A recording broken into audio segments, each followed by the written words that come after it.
पन्हाळगड ते नागाव प्रथमेश पोवार या युवकाने एकट्यानेच अखंडितपणे आणली शिवज्योत. शिवप्रेमीत संचारला उत्साह. आज संपूर्ण महाराष्ट्रभर शिवजन्मोत्सव मोठ्या उत्साहात साजरा केला जात आहे. महाराष्ट्राचे आराध्य दैवत छत्रपती शिवाजी महाराज यांची आज परंपरेनुसार जयंती सर्वत्र साजरी केली जात आहे. काल रात्रीपासून पन्हाळगड येथे कोल्हापूर तसेच आसपासच्या जिल्ह्यातून शिवज्योत आणण्यासाठी युवक मोठ्या संख्येने आले होते.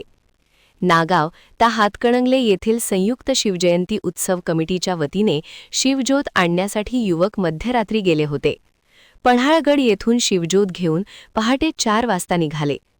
पन्हाळगड येथून शिवज्योत प्रज्वलित करून प्रथमेश उत्तम पोवार या युवकाने नागावच्या दिशेने धावायला सुरुवात केली.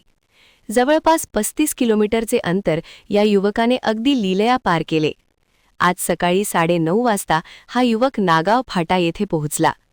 नागाव फाटा येथे प्रथमेश आल्यानंतर त्याच्यासोबत गावातील सर्वच युवा कार्यकर्त्यांनी मोठ्या उत्साहात सहभाग घेऊन संपूर्ण गावातून फेरी मारून कार्यक्रमस्थळी पोहोचले.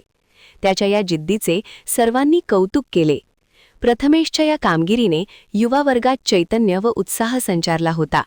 त्याच्या या कामगिरीची पंचक्रोशीतून प्रशंसा केली जात आहे. प्रथमेश याने यावेळी बोलताना सांगितले की मी धावताना फक्त मला समोर छत्रपती शिवाजी महाराज यांची मूर्ती समोर दिसत होती. त्यामुळे मी हे अंतर एकट्याने कोणत्याही अडचणीविना माझ्या सहकाऱ्यांच्या प्रोत्साहनामुळे अगदी सहज पार करू शकलो.